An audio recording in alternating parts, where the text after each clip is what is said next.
I was a 27-year-old surgical resident at one of the most prestigious hospitals in Boston, when the woman who had humiliated me in a grocery store checkout line 2 decades earlier was wheeled into my operating room, her life quite literally in my hands. I had no idea that the universe would bring us face to face again in such a profound way, or that the words she had spoken to a frightened refugee child would echo in both our minds as I prepared to save her life. The woman who had once told me to go back where I came from because my broken English annoyed her was about to discover that the little girl she had mocked had become the only surgeon in the state qualified to perform the rare procedure that could save her. Before we dive into this incredible story, I'd love to know, where are you watching from? Drop your city or country in the comments below. I always love seeing our global community come together. If you enjoy stories about resilience, second chances, and how compassion can triumph over cruelty, make sure to hit that like button right now and subscribe to our channel so you never miss these inspiring true stories. Now, let me take you back to a cold afternoon in March, 20 years ago, when I was just a 7-year-old girl who had arrived in America 3 months earlier, clutching my mother's hand in a supermarket and trying desperately to ask for help in a language I barely understood. My name is Amara Osman, and I came to the United States as a refugee from Somalia when I was 7 years old. My mother, my younger brother Abdi, and I had spent 2 years in a refugee camp in Kenya before a resettlement agency sponsored our journey to Boston. We arrived with 2 suitcases, a folder of documents we couldn't read, and hope that felt as fragile as paper in the rain. My father had been killed in the Civil War, and my mother had walked for 11 days to get us to safety, carrying Abdi on her back while I held tight to her dress, too terrified to cry. Those first months in America were a blur of confusion and overwhelming sensory input. Everything was too bright, too loud, too fast. The apartment the agency found for us was in Dorchester, a neighborhood where other refugee families lived in buildings that always smelled like a mixture of unfamiliar cooking and industrial cleaner. My mother worked 3 jobs to keep us fed and housed. She cleaned office buildings at night, worked in a laundry during the day, and took in sewing on weekends. I would watch her hands, raw and cracked from chemicals and cold water, moving the needle through fabric with the same careful precision she had once used to braid my hair before everything changed.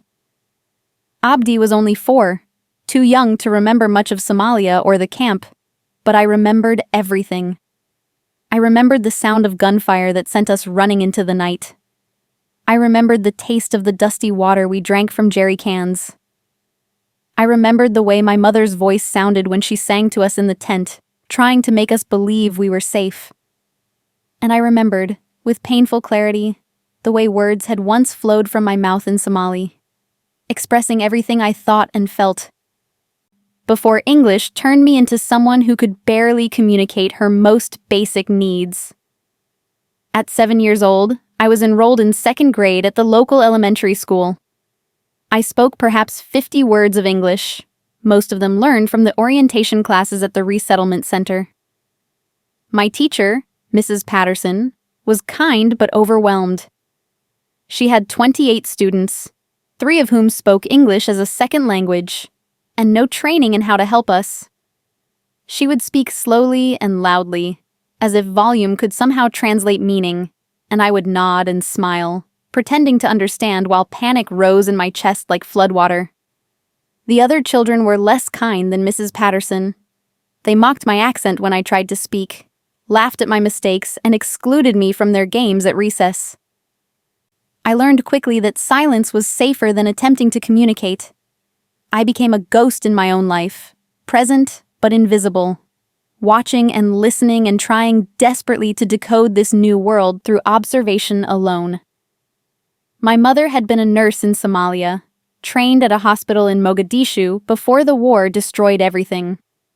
She had delivered babies, set broken bones, and saved lives with limited resources and endless compassion. In America, her credentials meant nothing. Her English was even more limited than mine, and the recertification process seemed impossibly complex and expensive. So she cleaned toilets and washed other people's clothes and told me every single night that education was the only path forward.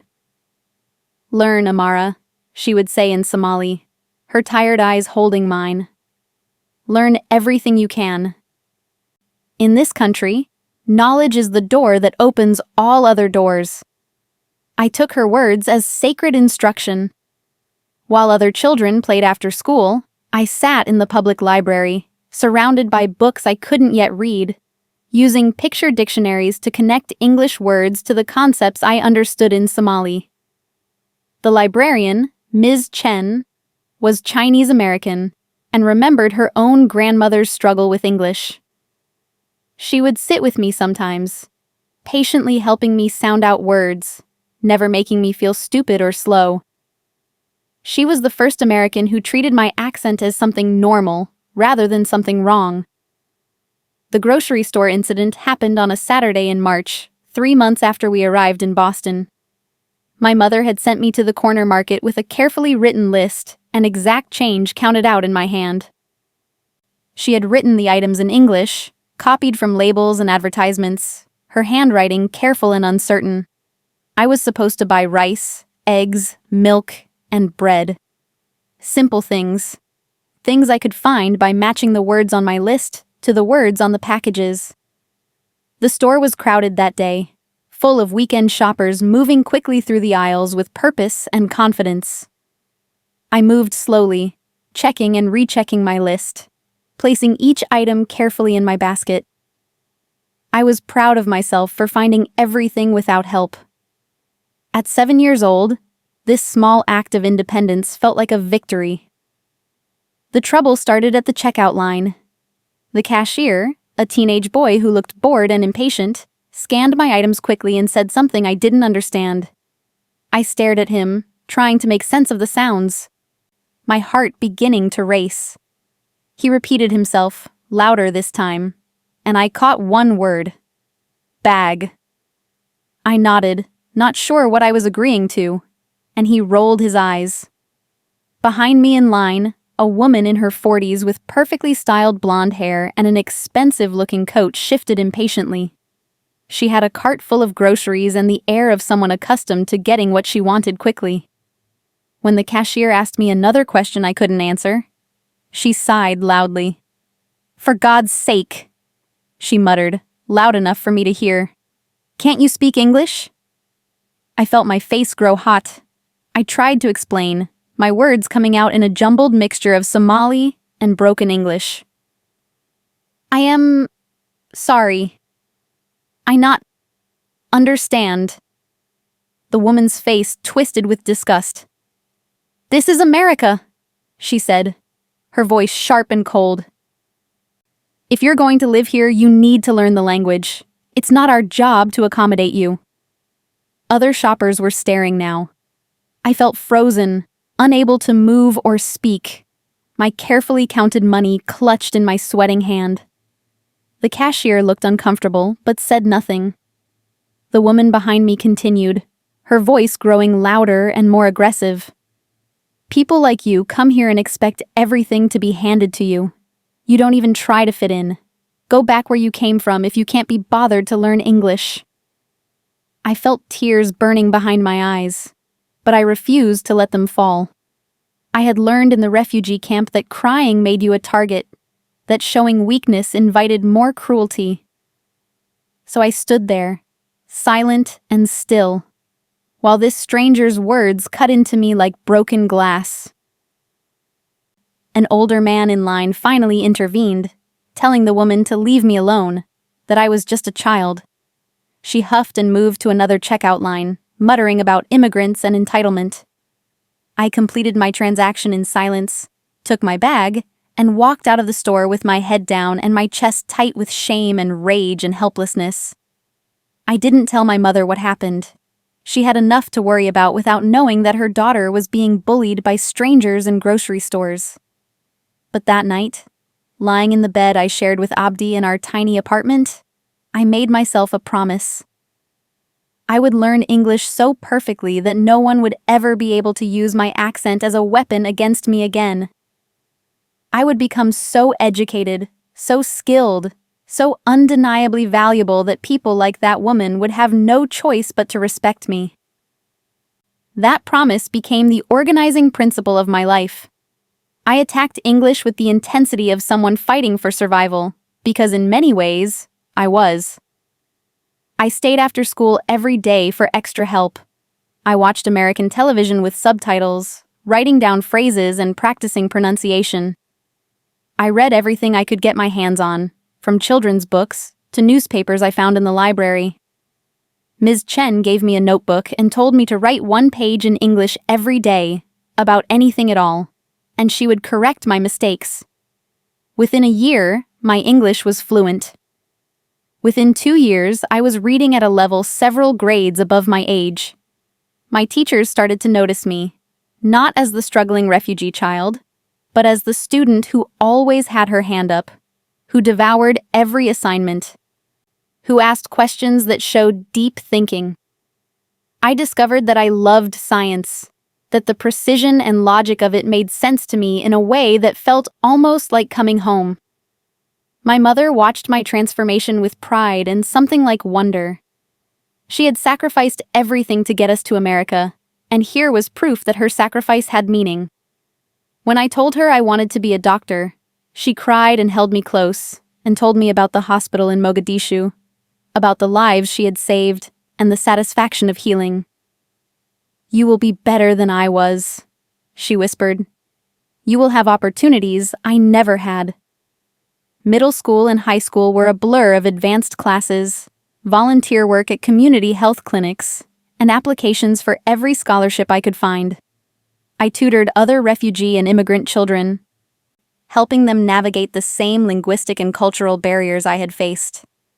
I saw my younger self in their confused faces and halting speech, and I tried to be for them what Ms. Chen had been for me, a bridge between worlds, a proof that belonging was possible. Abdi struggled more than I did. The trauma of our early years manifested differently in him. Anxiety, nightmares, difficulty concentrating.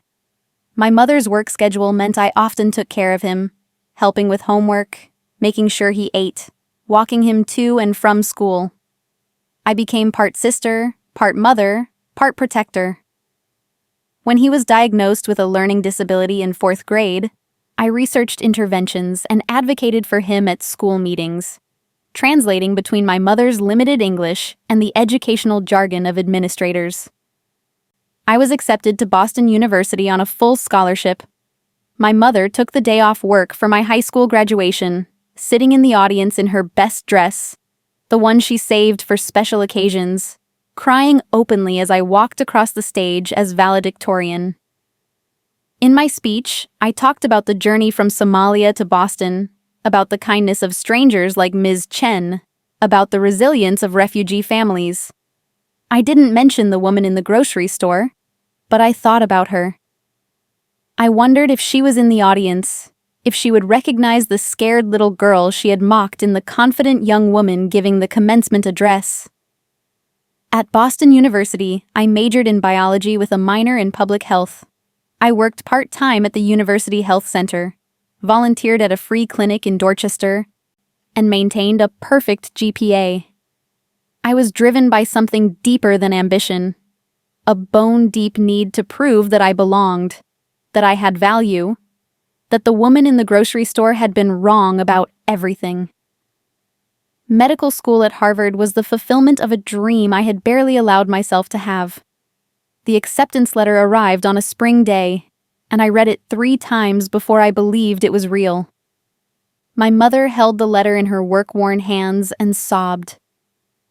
Abdi, now a teenager struggling through high school, hugged me and told me he was proud. I thought about my father, who I barely remembered, and wondered if he would be proud too. Medical school was the hardest thing I had ever done. The volume of information was staggering, the hours were brutal, and the pressure was relentless. But I had been preparing for this my entire life. Every time I felt overwhelmed, I remembered that 7-year-old girl in the grocery store, silent and ashamed, and I pushed harder. I specialized in cardiothoracic surgery, drawn to the complexity and the high stakes, the way a surgeon's skill could mean the difference between life and death. My residency at Massachusetts General Hospital was prestigious and demanding. I worked 100-hour weeks, survived on coffee and adrenaline, and learned from some of the best surgeons in the world. I developed a reputation for being calm under pressure, for having steady hands and excellent judgment, for treating every patient with dignity regardless of their background or circumstances. My colleagues knew I was a refugee, but it was a fact about my past, not a limitation on my future. By the time I was 27, I was a surgical resident specializing in a rare and complex procedure for repairing thoracic aortic aneurysms. There were only a handful of surgeons in New England qualified to perform this surgery, and I had trained under the best. I had published research, presented at conferences, and earned the respect of attending physicians who rarely praised residents. I had built a life that 7-year-old me could never have imagined. My mother had finally been able to cut back to one job. Abdi was in community college, studying computer science, still struggling but moving forward. We had moved out of the Dorchester apartment into a small house in a quieter neighborhood. We were not wealthy, but we were stable, safe, building something that felt like permanence. I thought about the grocery store woman sometimes, usually late at night when I couldn't sleep between shifts. I wondered what had happened to her, whether she had changed, whether she ever thought about the child she had humiliated. I had fantasized over the years about running into her again, about her seeing what I had become, about the look on her face when she realized her cruelty had only made me stronger. But it was just a fantasy, the kind of revenge daydream that helps you process old wounds. I never actually expected it to happen. It was a Tuesday evening in October when I got the page. I was in the residence lounge, reviewing patient charts and trying to stay awake after a 30-hour shift. The page was from the emergency department. 57-year-old female, suspected thoracic aortic aneurysm. Hemodynamically unstable, needs immediate surgical evaluation. I grabbed my white coat and headed down to the ED, my exhaustion falling away as adrenaline kicked in. This was the surgery I had trained for, the procedure that only a few surgeons could perform. The patient's life would depend on my skill, my knowledge, my ability to stay calm when everything was going wrong. The ED was its usual controlled chaos, monitors beeping, staff moving quickly between curtained bays, the smell of antiseptic and anxiety. I found the attending physician, Dr. Martinez, standing outside Bay 7 with a grim expression. "Dr. Osman," he said, relief evident in his voice. "Thank God you're here. We've got a dissecting thoracic aneurysm, type A. She came in complaining of chest pain and back pain, and the CT shows a massive dissection. She needs surgery immediately or she's not going to make it." I took the chart from him and scanned the vitals. Blood pressure was dropping despite aggressive fluid resuscitation. Heart rate was climbing. This was bad, the kind of bad that required immediate intervention. "Has the OR been notified?" I asked. "They're prepping now. Dr. Chen is scrubbing in as the attending. He wants you as first assist." I nodded. Dr. Chen was the surgeon I had trained under, the one who had taught me this procedure. Having him as the attending meant I would be doing most of the actual surgery under his supervision. This was the kind of case that could make or break a surgical resident's career.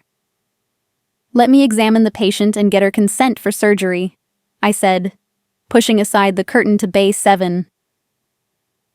The woman lying on the gurney was in obvious distress, her face pale and sweaty, her breathing rapid and shallow. She was well dressed even in her hospital gown, with expensive jewelry and professionally styled hair that was now disheveled. A man I assumed was her husband stood beside her, holding her hand, his face tight with fear. I approached the bedside with my professional mask firmly in place, my voice calm and reassuring. "Hello, I'm Dr. Osman. I'm one of the surgical residents here, and I'm going to be helping with your surgery tonight." The woman's eyes focused on me with difficulty. She was clearly in severe pain, struggling to concentrate. "Surgery?" she managed to gasp. How bad is it?" I pulled up a stool and sat down so I was at her eye level, a technique I had learned to help patients feel less intimidated. "You have what's called a thoracic aortic dissection. It's a tear in the wall of your aorta, which is the main artery that carries blood from your heart. It's a very serious condition that requires immediate surgery to repair." Her husband leaned forward. "Is she going to be okay? Can you fix this?" "The surgery is complex and there are risks, but you're in the right place. Dr. Chen is one of the best cardiothoracic surgeons in the country, and we have an excellent team. I need to examine you quickly, and then we need to get you to the operating room as soon as possible." I performed a rapid but thorough physical examination, noting the signs that confirm the diagnosis: the difference in blood pressure between her arms, the murmur audible with my stethoscope, the modeling of her skin that suggested compromised circulation. Every finding reinforced the urgency. This woman was dying, and she had maybe an hour, possibly less, before the dissection ruptured completely. As I listened to her heart, something about her voice nagged at me. There was a quality to it, a particular sharpness even through the pain, that felt familiar. I pushed the thought aside. This was not the time for distractions. I glanced at the chart. "Mrs. Whitmore, I need you to sign consent for the surgery. Do you understand that this is a life-threatening condition and that without surgery, you will likely not survive?" She nodded weakly, her eyes filling with tears. "I understand. Just, please, save me. I have grandchildren. I can't die." Her husband produced a pen with shaking hands, and I guided Mrs. Whitmore through signing the consent form. Her signature was barely legible, her hand trembling with pain and fear. I felt the familiar surge of determination that came with every emergency case. This woman's life was now my responsibility, and I would do everything in my power to save her. "We're going to take excellent care of you," I told her, squeezing her hand briefly. "I'll see you in the OR." I stepped out of the bay and nearly collided with one of the nurses. "Get her to the OR stat," I instructed. "And make sure her husband knows where the surgical waiting room is. This is going to be a long surgery." The next 30 minutes were a blur of preparation. I scrubbed in alongside Dr. Chen, reviewing the CT images and discussing our surgical approach. The dissection was extensive, involving a large portion of the ascending aorta. We would need to replace the damaged section with a synthetic graft, a delicate procedure that required stopping the heart and putting the patient on cardiopulmonary bypass. "This is going to be challenging," Dr. Chen said as we reviewed the images. "The dissection extends quite far. We'll need to be very careful with the repair." "I'm ready," I told him, and I was. This was what I had trained for, the culmination of 20 years of relentless preparation. In the operating room, Mrs. Whitmore was already anesthetized, her body draped and prepped for surgery. The anesthesiologist, Dr. Patel, gave us the nod that she was stable enough to begin. The surgical team assembled around the table, scrub nurses, perfusionists, surgical techs, all of us focused on the task ahead. I made the first incision, a long sternotomy down the center of her chest. The familiarity of the procedure calmed my nerves. This was my element, the place where all my training and determination came together in purposeful action. I divided the sternum with the saw, spread the ribs, and exposed the heart and great vessels. The aorta was a mess. The dissection was even worse than the CT had suggested, with the vessel wall separated and blood pooling in the false lumen. We needed to move quickly but carefully. One wrong move could cause catastrophic bleeding. "Let's get her on bypass," Dr. Chen said, and we worked together to cannulate the vessels and connect Mrs. Whitmore to the heart-lung machine. Once bypass was established, we cooled her body temperature and stopped her heart. In this state of suspended animation, we had a limited window to make the repair. I worked with intense concentration, my hands steady as I removed the damaged section of aorta and prepared to sew in the synthetic graft. This was the most delicate part of the surgery. The sutures had to be perfect. The graft had to be sized exactly right. And we had to work quickly because every minute on bypass increased the risk of complications. Dr. Chen supervised closely, occasionally offering guidance, but mostly letting me work. This was my surgery, my chance to prove I could handle the most complex procedures independently. I placed each suture with meticulous care, checking and rechecking my work, aware that Mrs. Whitmore's life hung on the precision of every stitch. 2 hours into the surgery, we had the graft in place and were beginning to warm her body temperature, preparing to restart her heart. This was another critical moment.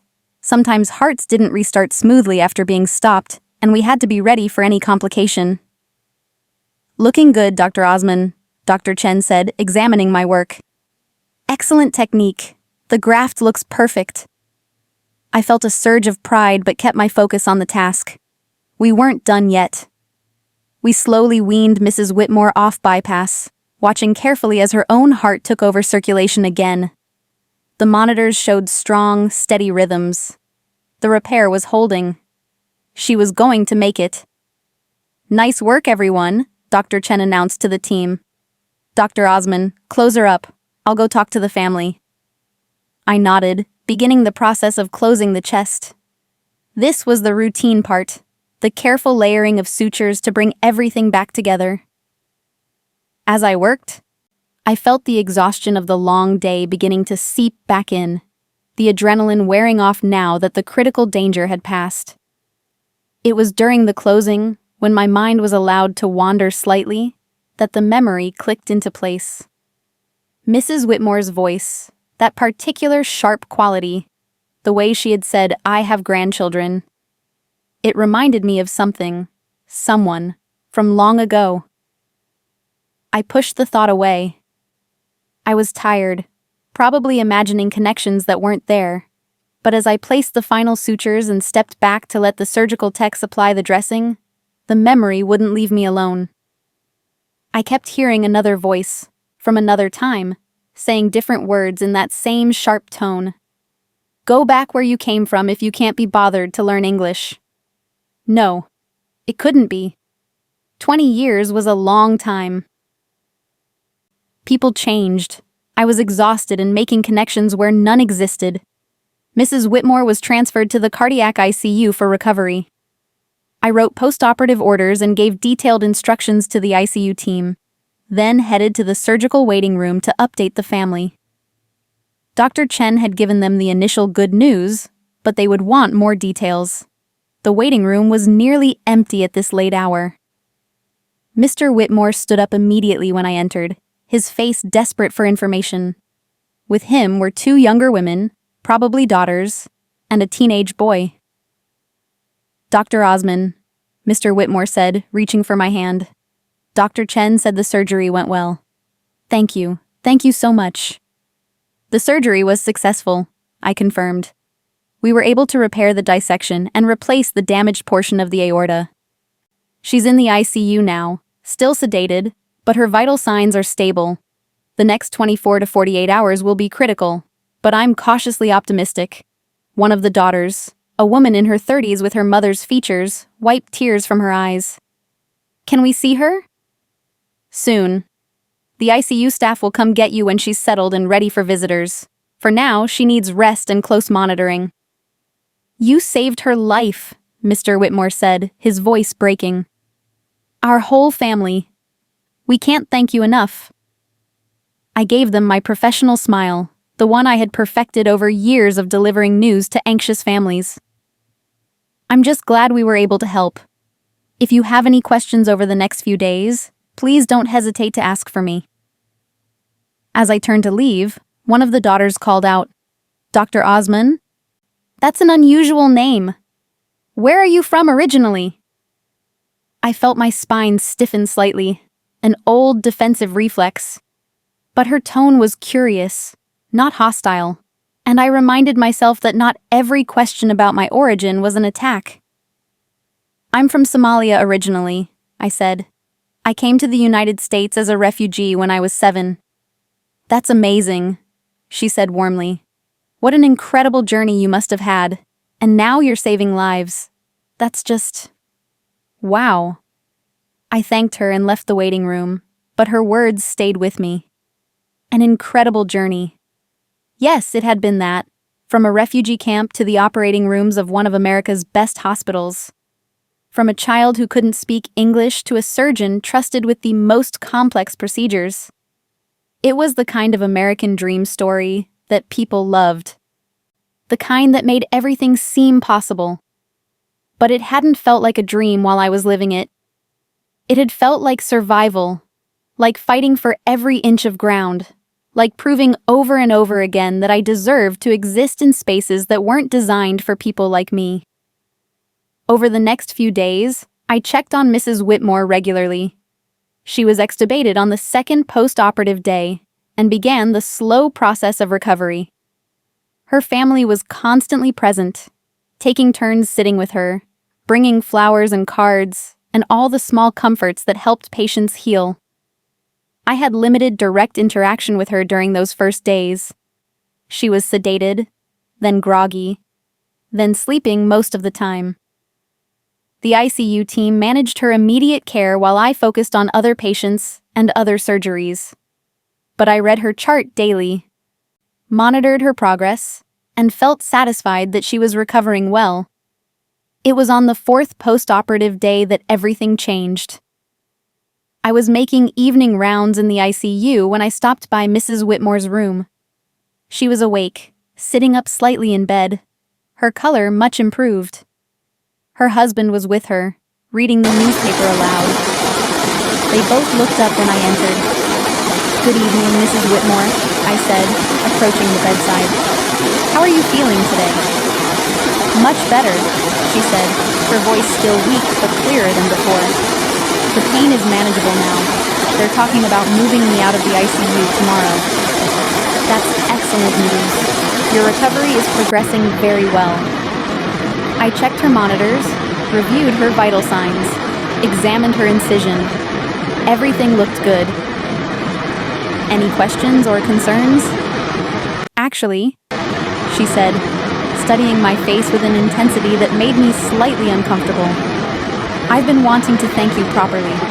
My husband and daughters tell me you were the one who did most of the surgery, that Dr. Chen supervised, but you did the actual work." "It was a team effort," I said, deflecting as I always did. "Dr. Chen is an exceptional surgeon and teacher." "Still," she insisted, "I owe you my life. I want you to know how grateful I am." She paused, her brow furrowing. "Osman. That's not a common name. And your accent? It's very slight, but I can hear it. Where did you say you were from?" There it was again, that question. But this time, something in her tone, in the way she was looking at me, made my heart start to beat faster. "Somalia," I said, keeping my voice professional and neutral. "I came here as a refugee when I was a child." Her face went pale. Her hand, which had been resting on the blanket, began to tremble. She stared at me with an expression I couldn't quite read. Recognition, horror, disbelief, all mixed together. "Somalia," she repeated slowly. When did you come to America?" 20 years ago. I was 7. I was watching her carefully now, my medical training kicking in. She looked distressed, her heart rate increasing on the monitor. "Mrs. Whitmore, are you all right? Are you in pain?" She didn't answer. She was still staring at me, her eyes wide, her breathing becoming rapid. Mr. Whitmore noticed too, sitting forward in his chair with concern. "Catherine?" he said. "What's wrong?" 20 years ago, she whispered. 7 years old. couldn't speak English. She closed her eyes and tears began to leak from beneath her lids. Oh my God! Oh my God, it's you! I felt the room tilt slightly. The memory I had been pushing away for days came flooding back with perfect clarity. The grocery store, the checkout line, the woman with blonde hair and an expensive coat who had told a frightened refugee child to go back where she came from.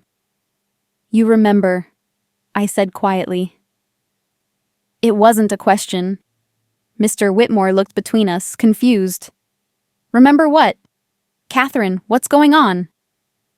Mrs. Whitmore opened her eyes, tears streaming down her face now.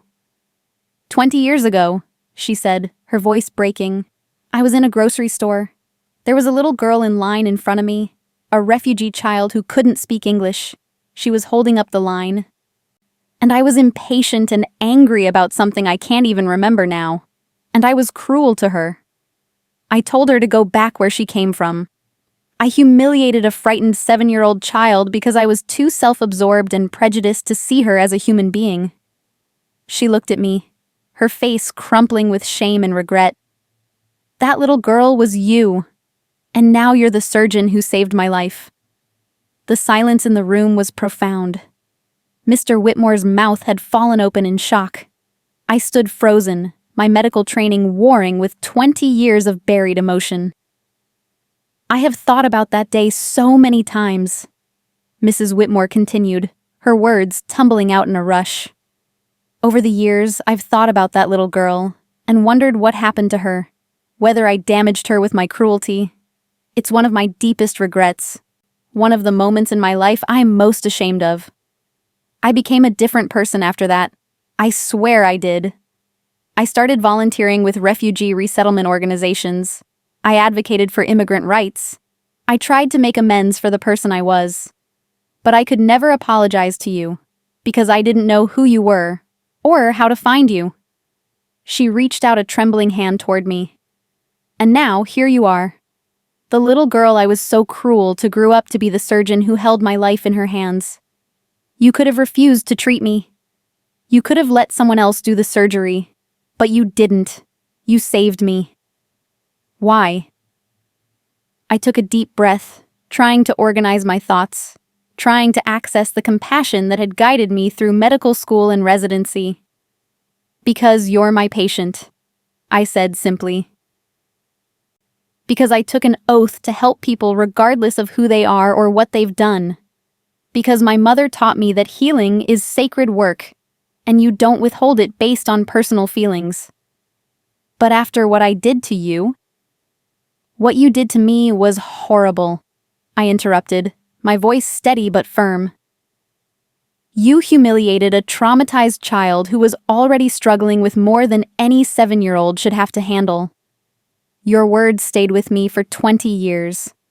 They shaped me, motivated me, drove me to prove that I belonged here, that I had value. I paused, choosing my next words carefully. But I didn't save your life to get revenge or to prove a point. I saved your life because that's what I do. Because every person who comes through those doors deserves the best care I can provide. Because I refuse to let cruelty, yours or anyone else's, turn me into someone who withholds compassion. Mrs. Whitmore was sobbing now, her shoulders shaking. I'm so sorry, she gasped. I'm so sorry. I can't believe the universe brought us back together this way. Mr. Whitmore stood up and came around the bed, extending his hand to me. Dr. Osman, I don't know what to say. My wife has told me about that incident many times over the years. She's carried the guilt of it for 2 decades. To know that the child she hurt became the person who saved her life, it's extraordinary. I shook his hand, still processing the surreal nature of this moment. People change, I said. People grow. I'm not the same person I was at 7, and I'm sure Mrs. Whitmore isn't the same person she was 20 years ago. I'm not, Mrs. Whitmore said urgently, sitting up straighter despite the pain it clearly caused her. I swear to you, I'm not. That day in the grocery store was a wake-up call. I realized what kind of person I had become. Entitled, prejudiced, cruel. I started examining my beliefs, my assumptions, my behavior. I got involved with the International Institute, helping new refugees get settled. I mentored immigrant women trying to start businesses. I donated to organizations supporting refugee children. I tried to become someone I'm proud of. She looked at me with desperate hope. I know I can't undo what I did. I know an apology doesn't erase the hurt I caused, but please, please believe that I have spent 20 years trying to be better. Trying to make up for that moment of cruelty. I pulled up a chair and sat down, suddenly exhausted. The adrenaline of the revelation was wearing off, leaving me drained. I believe you, I said. I can see that you're sincere. And honestly, Mrs. Whitmore, I forgave you a long time ago. Not because you earned it or deserved it, but because carrying that anger was hurting me more than it was hurting you. You forgave me? She looked stunned. How? Why? Because my mother taught me that holding on to bitterness is like drinking poison and expecting the other person to die. Because I had a choice. I could let your cruelty define me, or I could use it as fuel to become something greater. I chose the second option. I leaned forward, my voice gentle but serious. But I want you to understand something.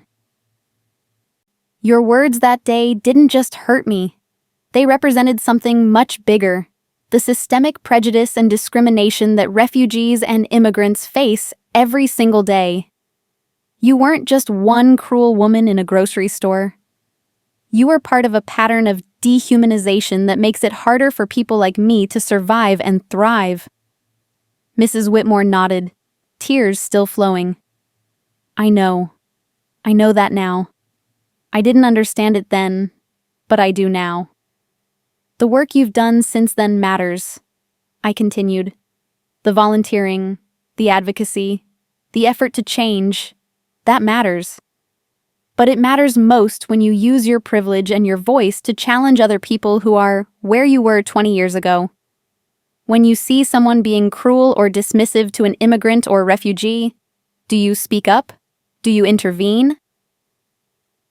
Do you use your position as a white, affluent American to advocate for people who don't have that privilege? I do, she said firmly. I swear to you, I do. I've had arguments with friends and family members over this. I've lost relationships because I refused to stay silent when people said bigoted things. I've tried to use my privilege for good. I studied her face, looking for signs of insincerity, but I saw only genuine remorse and determination. Then you've grown, I said. You've become a better person. That's all any of us can do. Acknowledge our mistakes, make amends where possible, and commit to doing better going forward. Mr. Whitmore spoke up, his voice thick with emotion. Dr. Osman, I want you to know that Catherine's work with the refugee community has been one of the most important things in her life. She's helped dozens of families get settled, find jobs, learn English. She's never told any of them about that day in the grocery store, but I think in her heart, she's been trying to make it up to every single one of them. That's true, Mrs. Whitmore said. Every family I've helped, I've seen your face. That little girl's face, so scared and confused and hurt. I've tried to be for them what I should have been for you. Welcoming, patient, kind. We sat in silence for a moment, the weight of 20 years and two very different journeys hanging in the air between us.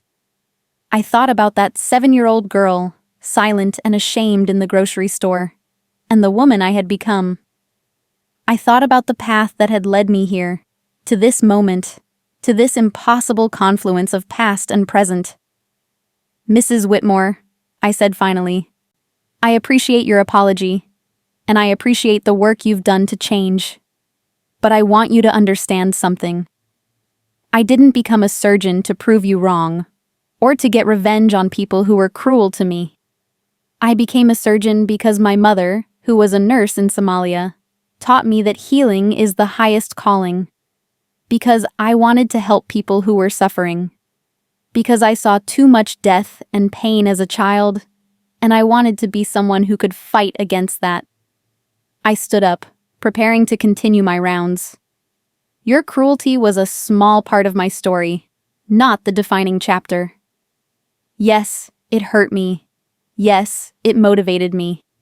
But what really shaped me was my mother's sacrifice, Ms. Chen's kindness at the library, the teachers who believed in me, the patients who trusted me with their lives. The good people far outnumbered the cruel ones. Mrs. Whitmore reached out and caught my hand. "Thank you," she whispered. "Thank you for saving my life. Thank you for being the kind of person who could look past what I did and see me as a patient who needed help. Thank you for showing me that the little girl I hurt became someone extraordinary." I squeezed her hand gently. "You're welcome. Now get some rest. You've got a lot of healing ahead of you, and I need you to follow all of your post-operative instructions so you can get back to that advocacy work you've been doing." As I left the room, Mr. Whitmore followed me out into the hallway. "Dr. Osman, wait," he said. "I just want you to know what you said in there about using privilege to speak up. Catherine does that. She really does. She's been asked to leave country club events because she confronted people making racist comments. She's lost friends over it. She takes this seriously." "I'm glad to hear that," I said sincerely. "The world needs more people willing to have those difficult conversations."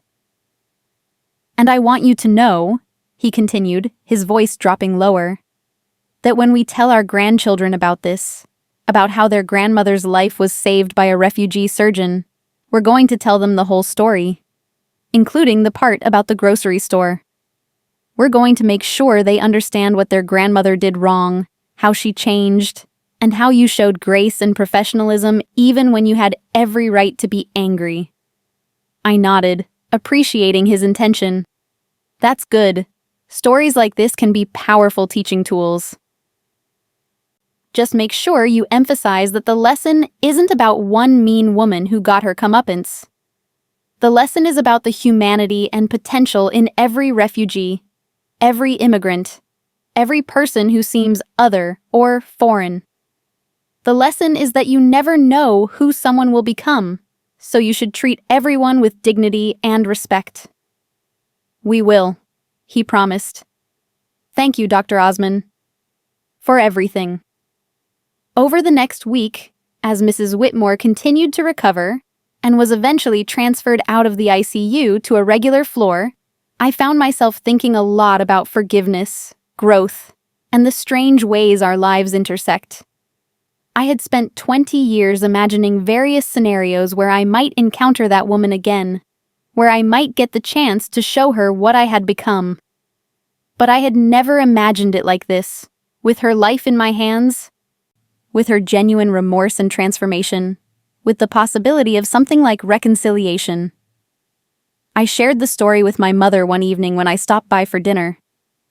We sat in her small kitchen, the same kitchen where she had encouraged me to study, to dream, to believe in possibilities.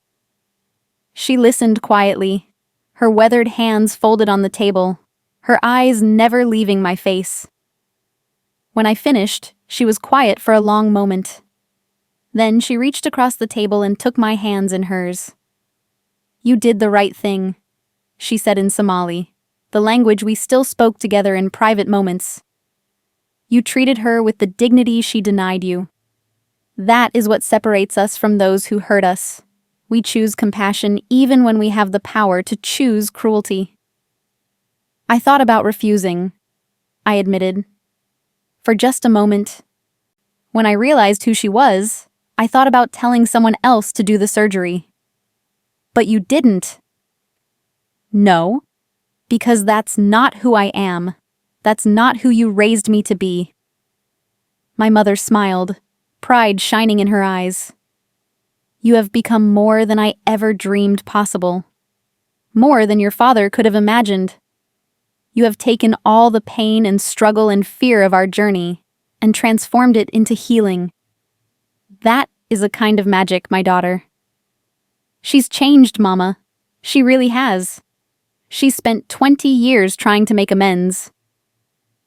Then she is proof that people can grow, my mother said. Just as you are proof that cruelty does not have to define us. You both became better than you were. That is what matters. The day Mrs. Whitmore was discharged, she asked to see me one more time. I found her in her room, dressed in regular clothes, her husband packing up her belongings. She looked healthier, stronger, the color back in her face. "Dr. Osman," she said when I entered, "I'm so glad I caught you. I wanted to say goodbye properly and to give you this." She handed me an envelope. Inside was a check made out to the International Institute, the refugee resettlement organization she had mentioned. It was for $50,000. "I can't accept this," I said immediately, trying to hand it back. "It's not for you," she said quickly. "It's for the organization. In your name. I want them to use it to help refugee families, to provide English classes, to support children who are going through what you went through. I want something good to come from our story." I looked at the check, then at her face.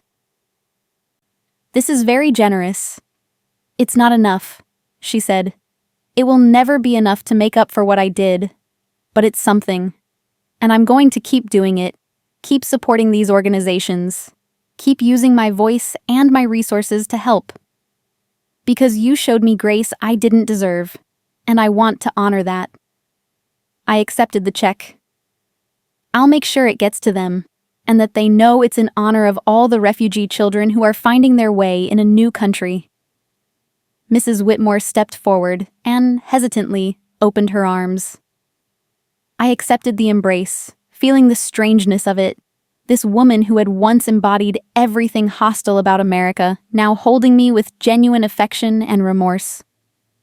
"Thank you," she whispered, "for my life, for your forgiveness, for being living proof that kindness and determination can overcome hatred and ignorance." "Take care of yourself," I said as we separated. "Follow up with your cardiologist regularly, and keep doing that advocacy work. The world needs more people who are willing to admit they were wrong and actively work to be better." After they left, I stood in the empty room for a moment, processing everything that had happened. 20 years. From a grocery store checkout line to a hospital room. From a scared refugee child to a skilled surgeon. From cruelty to reconciliation. It was the kind of story that seemed too neat, too perfect, too much like a parable to be real. But it was real. It had happened. And as I thought about it, I realized that the most important part of the story wasn't the dramatic reveal or Mrs. Whitmore's transformation. It was the choice I had made in that operating room, to see her as a patient, not as the woman who had hurt me. To let my training and my values guide me, not my pain. That evening, I called Ms. Chen, my childhood librarian who had helped me learn English all those years ago. She was retired now, living in a small apartment in Chinatown, but we had stayed in touch over the years. I told her the whole story, from beginning to end. She listened quietly, then laughed. A warm, knowing laugh. "Of course you saved her," she said. "Of course you did. Because I taught you to read, but your mother taught you to be human. And being human means treating everyone with dignity, even the people who didn't treat us that way." "Do you think I should have confronted her more?" I asked. "Been angrier? Made her feel worse about what she did?" "Why?" Ms. Chen asked simply. "What would that accomplish? She already felt terrible. She had already changed. Making her feel worse wouldn't undo what happened to 7-year-old you. It would just add more pain to the world, and there's already enough of that." "I guess I thought I would feel more satisfied," I admitted. All those years of imagining running into her again, I thought I would feel triumphant, but mostly I just feel tired and sad that it happened in the first place, and grateful that we both became better people than we were. That's wisdom, Ms. Chen said. That's the kind of wisdom that comes from suffering and choosing not to pass that suffering on to others. You should be proud of yourself, Amara, not just for becoming a surgeon, but for becoming the kind of surgeon who can save someone's life and not let personal history interfere with professional duty. A few weeks later, I received a letter from the International Institute. They had received Mrs. Whitmore's donation and wanted to thank me for facilitating it. They were using the money to create a scholarship program for refugee students pursuing careers in healthcare, to be called the Amara Osman Medical Scholarship. I called Mrs. Whitmore to tell her, and she cried on the phone. "That's perfect," she said. "That's exactly what I hoped for. Your name attached to something that will help other children like you were. Maybe one of them will become a surgeon too, or a nurse like your mother was. Maybe they'll save someone's life and never know that their education was made possible by a woman trying to atone for her cruelty." "Maybe," I agreed. "Or maybe they'll just become good people who treat others with kindness. That would be enough." The story of Mrs. Whitmore and me spread through the hospital, becoming one of those tales that residents tell each other during long night shifts. It became a teaching moment about professionalism, about separating personal feelings from patient care, about the importance of treating every patient with respect regardless of history. Dr. Chen used it in a lecture to medical students about implicit bias and the importance of self-awareness. Dr. Osman had every reason to let her personal history affect her treatment of this patient, he told them, but she didn't. She saw a person who needed help, and she provided the best care she was capable of giving. That's what it means to be a physician. Your personal feelings, your biases, your history. You acknowledge them, but you don't let them compromise patient care. I was asked to speak at a refugee advocacy event about my journey from Somalia to surgical residency. Standing at the podium, looking out at an audience of refugees, immigrants, and their advocates, I told the story of the grocery store and the operating room. I talked about the pain of that childhood moment and the strange gift of being able to save the woman who had caused it. The lesson here isn't that if you work hard enough, the people who hurt you will eventually need you and you'll get your revenge, I told them. The lesson is that you get to choose who you become in response to cruelty. You can let it make you bitter and angry, or you can let it fuel your determination to be better than those who hurt you. I looked out at the faces in the audience, children who reminded me of myself at 7, parents who reminded me of my mother, teenagers struggling with identity and belonging. Someone will be cruel to you, I said. It's inevitable. You'll face discrimination, prejudice, ignorance. People will tell you to go back where you came from. They'll mock your accent, your clothes, your food, your family. And in those moments, you'll have a choice. I paused, thinking about that 7-year-old girl in the grocery store, about the 20-year journey from silence to this moment. You can let their cruelty define you, or you can define yourself. You can let their hatred limit you, or you can use it as fuel to exceed every limitation they try to place on you. You can become bitter, or you can become better. And here's the most important part, I continued, my voice growing stronger. When you do become successful, when you do achieve your dreams, when you do find yourself in a position of power, you have to choose compassion. You have to treat people with the dignity you wish you had been shown. You have to be the person who breaks the cycle of cruelty, not the person who continues it. The applause was thunderous, but what stayed with me were the individual conversations afterward. The teenage girl who told me she had been bullied at school for wearing a hijab and now felt inspired to keep going. The mother who said her son wanted to be a doctor and now believed it was possible. The elderly man who said he had come to America as a refugee 50 years ago and was proud to see the next generation thriving. Each of them was a reminder that my story wasn't just mine. It belonged to everyone who had ever felt like they didn't belong, who had been told they weren't good enough, who had been judged for circumstances beyond their control. It belonged to everyone who had chosen to rise above cruelty and become something extraordinary.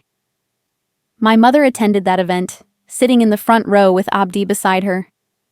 Afterward, she hugged me tightly and whispered in my ear, "Your father would be so proud. I wish he could see what you've become." "He can," I told her.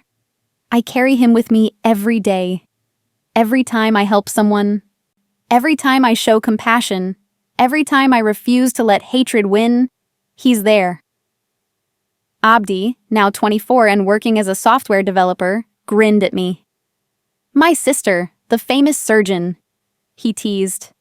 "Remember when you used to help me with my homework and I thought you were just being bossy?" "I was being bossy," I admitted. "But it worked, didn't it?" "It did," he agreed, his expression growing more serious. "You showed me what was possible, Amara. You showed me that where we came from doesn't have to determine where we end up.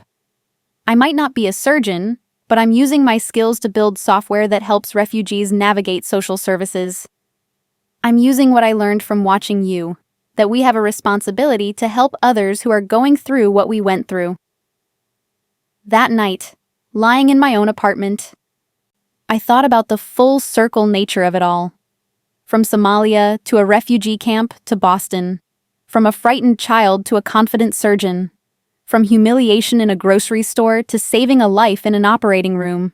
From receiving cruelty to choosing compassion.